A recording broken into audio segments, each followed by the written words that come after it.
శ్రీ రామకృష్ణ ప్రభ ఛానల్ను చూడండి, మాసపత్రికను చదవండి. భగవంతుడికి నైవేద్యం పెడితే స్వీకరిస్తాడా? ఇది మనందరికీ కలిగే అనుమానం. మనమే బహుశా నైవేద్యం పెడుతూ ఉండొచ్చు, కానీ మన మనసులో అనిపిస్తూ ఉంటుంది, భగవంతుడు నిజంగా ఇది స్వీకరిస్తున్నాడా? నేను ఇలా చేస్తున్నాను, ఆయన నిజంగా దీన్ని అంగీకరిస్తాడా? ఆయన దీన్ని చూసి సంతోషిస్తాడా అనేది మనకు వచ్చే ప్రశ్న. దీనికి శ్రీరామకృష్ణ పరమహంస చాలా చక్కటి సమాధానం చెప్పారు. శ్రీరామకృష్ణ ప్రభ యూట్యూబ్ ఛానల్ ప్రేక్షకులందరికీ నమస్కారం. శ్రీరామకృష్ణ పరమహంస చెప్పిన కొన్ని అందమైన కథలు మనం చెప్పుకొని వాటిలో నుంచి మన దైనందిన జీవితంలో ఉపయోగపడే విషయాల్ని అర్థం చేసుకోవడానికి ప్రయత్నం చేస్తూ ఉన్నాం. భగవంతుడు నైవేద్యాలను స్వీకరిస్తాడా? ఇది ప్రశ్న. శ్రీరామకృష్ణ పరమహంస దగ్గర ఒక శిష్యుల్లో ఒక ఆయన ఉండేవాడు. ఆయన పేరు ప్రతాప్ చంద్ర హజ్రా. ఈ ప్రతాప్ చంద్ర హజ్రా అనే ఆయన ఒక విచిత్రమైన వ్యక్తిత్వం. ఆయన గురుదేవుల్నే విమర్శిస్తూ ఉండేవాడు. మంచివాడే, కాకపోతే ఆయనకి ఏదో ఒక ఆలోచన ఉండేది. దాంతో ఆయన గురుదేవులు చెప్పిన మాటలను కూడా విమర్శిస్తూ ఉండేవాడు. ఒకసారి ఆయన రామకృష్ణుల మిగిలిన శిష్యులతో, ముఖ్యంగా వివేకానంద స్వామి ఇంకా మిగిలిన వాళ్ళందరూ చాలామంది కుర్రవాళ్ళు ఉండేవాళ్ళు, వాళ్ళతో ఆయన అన్నట్టు, ఏమయ్య, భగవంతుడు నిరాకార స్వరూపుడు, ఆయనకి మీరు పెట్టే నైవేద్యాలన్నీ ఆయన స్వీకరిస్తాడా ఏంటి? ఆయన ఏం స్వీకరించడు కదా, ఆయనకి వీటితో పనేంటి, ఆయన వీటిని స్వీకరించడు కదా అన్నట్టు. గురుదేవులకి ఈ మాట తెలిసి ఆయనకి చాలా కోపం వస్తుంది. ఆయన ఈ హజ్రాన్ని పిలిచి చివాట్లు పెడతారన్నమాట. భగవంతుడు సర్వశక్తిమంతుడు అన్నమాట నిజమే, అయినా సరే ఆయన ఈ నైవేద్యాలు కూడా స్వీకరిస్తాడు. ఈ మాట అన్న తర్వాత గురుదేవులు ఒక కథ చెప్తారు, ఒక అద్భుతమైన కథ. ఏంటంటే, ఒక జమీందారు ఉన్నాడు. ఆ జమీందారికి చాలా పొలాలు ఉన్నాయి. ఆయనకు తోటమాలి ఉన్నాడు.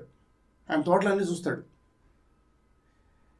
ఒకరోజు ఈ తోటమాలి వచ్చి ఆ జమీందారు ఉన్న గదిలో తలుపు బయట నిలబడి ఉన్నాడు. ఆయన చేతిలో ఒక వస్తువు ఏదో ఉంది.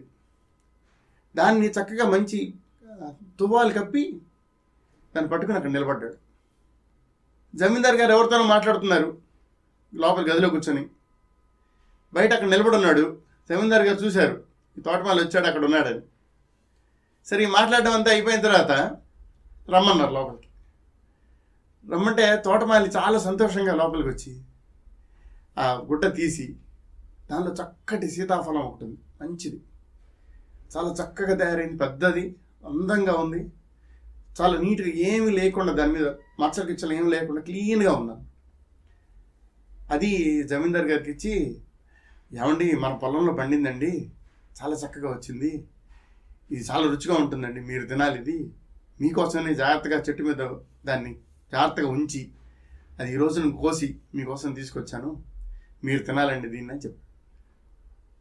ఇలా గనక చేస్తే ఆ జమీందారు ఏమనుకుంటాడు?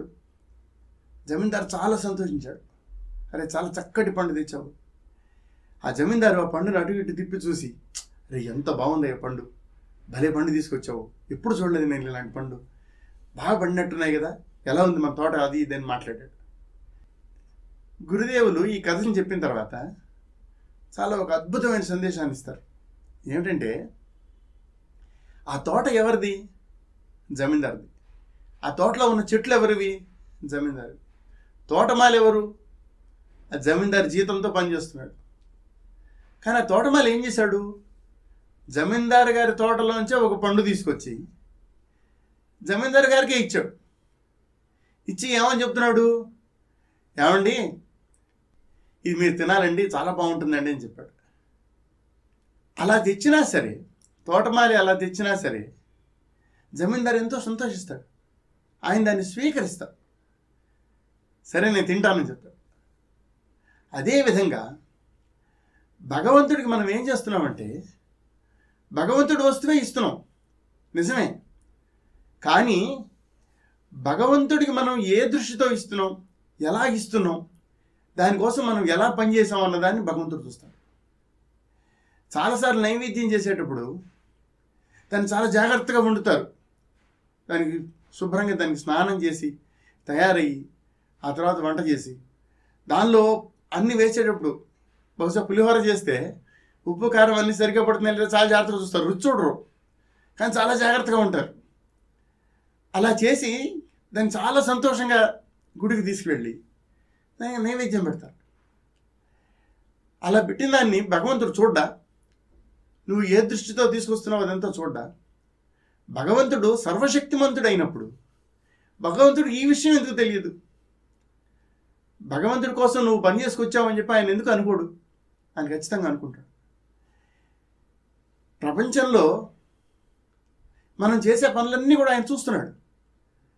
మనం ఆయన కోసం కనుక నిలబడి పనిచేసి ఆయన కోసం ఏదో ఒక వంటకం తయారు చేసి ఆయన కోసం తీసుకెళ్ళి ఇస్తే దాన్ని చూసి భగవంతుడు తప్పకుండా సంతోషిస్తాడు. ఇది నా కోసం చేశారు, నా కోసం తీసుకొచ్చారు. మనం ఆయనకి అర్పించినప్పుడు, ఏమంటే మనం అర్పించిన పళ్ళెంలో అలాగే ఉందండి, ఆయన ఏం తీసుకోలేదండి, ఇవన్నీ ముఖ్యమైన విషయాలు కాదు. ముఖ్యమైన విషయం ఏంటంటే మనం ఏ దృష్టితో చేసాం, ఏ దృష్టితో అర్పించాము అన్నది ముఖ్యం. మనం అలా అర్పించినప్పుడు భగవంతుడు తప్పకుండా దాన్ని తీసుకుంటాడు. ఈ విషయాన్ని మనం మర్చిపోకూడదు. నిజానికి ఈ విషయాన్ని కనుక ఇంకొంచెం అర్థం చేసుకోవడానికి ప్రయత్నం చేస్తే అసలు ప్రపంచంలో భగవంతుడికి కానిది ఏదైనా ఉందా? అన్నీ భగవంతుడివే కదా. మనం ప్రపంచంలో చేసే రకరకాల పనులు అవన్నీ కూడా మనం భగవంతుడి వస్తువులతోనే చేస్తున్నాం కదా. ఉదాహరణకి అన్నదానం చేసామనుకోండి, మనం అంటాం ఏమండి 10,000 మందికి అన్నదానం చేసామండి, 10,000 మందికి పెట్టామండి అంటారు.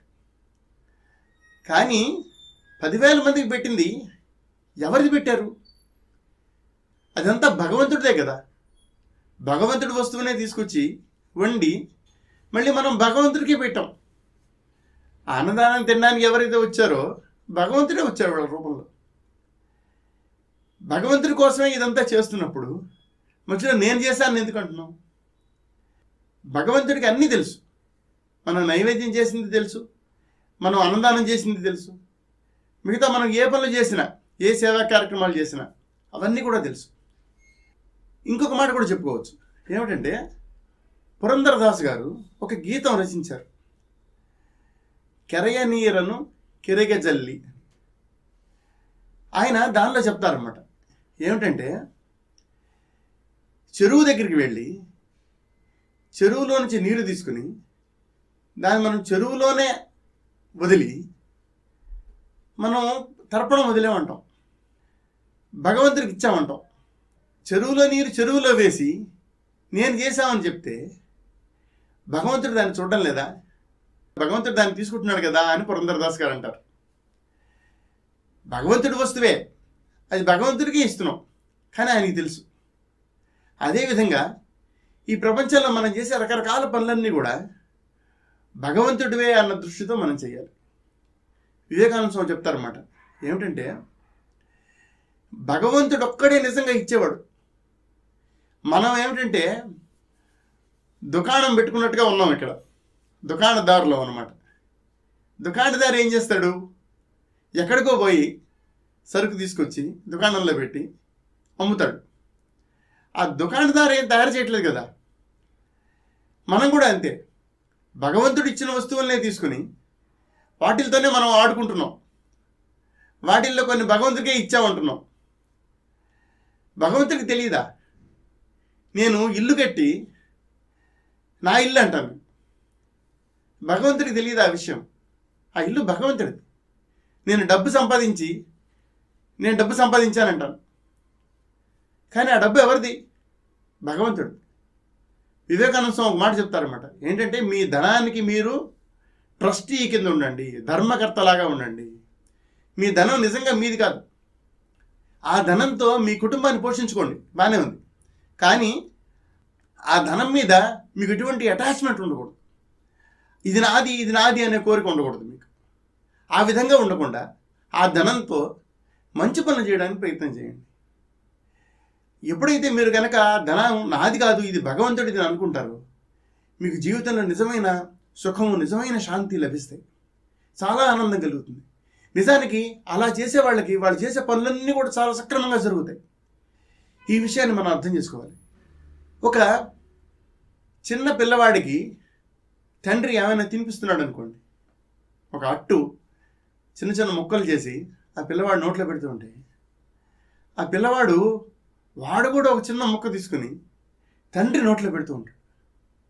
ఎంత అద్భుతమైన దృశ్యం చూడండి. కానీ ఆ తండ్రి ఏం చేస్తాడు? చాలా ఆనందంగా తింటాడు. ఆ తండ్రి ఆనందానికి మేర ఉండదు. ఆ చిన్న పిల్లవాడికి తండ్రే తినిపిస్తున్నాడు. ఆ అట్టు ఎవరు తీసుకొచ్చారు? తండ్రే తీసుకొచ్చాడు. తండ్రి పళ్ళెలను పట్టుకుని చిన్నపిల్లవాడికి తినిపిస్తున్నాడు. కానీ ఆ చిన్నపిల్లవాడు ఎప్పుడైతే గనక తన చేత్తో ఒక చిన్న ముక్క తీసి తండ్రికి పెడతాడు, తండ్రి ఆనందానికి హద్దు ఉండదు. భగవంతుడు కూడా అలాగే అన్నమాట.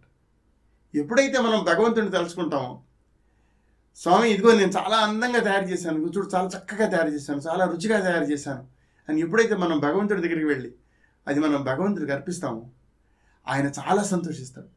ఆయన దాన్ని స్వీకరిస్తాడు. ఈ విషయాన్ని మనం అర్థం చేసుకోవాలి. అలాగే ప్రపంచంలో మనం చేసే పనులన్నీ కూడా భగవంతుడి కోసమే చేస్తున్నాము. ఇవన్నీ భగవంతుడికే అర్పిస్తాము. ఇవన్నీ భగవంతుడివే, ఇవేవి నావి కావు అని ఎప్పుడైతే మనం జీవించడం నేర్చుకుంటాము, ఎప్పుడైతే విషయాల్ని ఆ దృష్టితో చూడడం మనం అర్థం చేసుకుంటాము, అప్పుడు మన జీవితం నిజమైన సుఖంతోనూ నిజమైన శాంతితోనూ నిండిపోతుంది. ఈ విషయం మనందరికీ అర్థం కావాలి. శ్రీరామకృష్ణ పరమహంస చెప్పిన మరొక కథతో మళ్ళీ కలుసుకుందాం. అంతవరకు సెలవు. నమస్కారం.